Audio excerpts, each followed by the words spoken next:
Hello, Assalamu alaikum. This is Wasimullah and welcome to my channel, that is Wasimullah Graphics and Architectural Designer. In this tutorial of Photoshop, I will show you how to use eraser tool in Photoshop. So without wasting any time, let's jump into Photoshop. Now this image I have taken it. Now eraser tool, it removes that particular area which you have selected. Now open bracket key, it makes the size of the brush smaller, while closing bracket key, it makes the size of the brush bigger. When I move it, the brush, it select that particular area and delete it, remove it or rub it.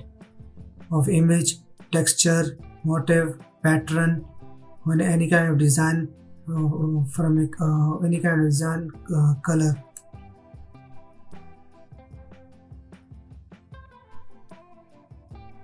Now when I rub it and I move it, that selected that particular area and I remove it and it delete it.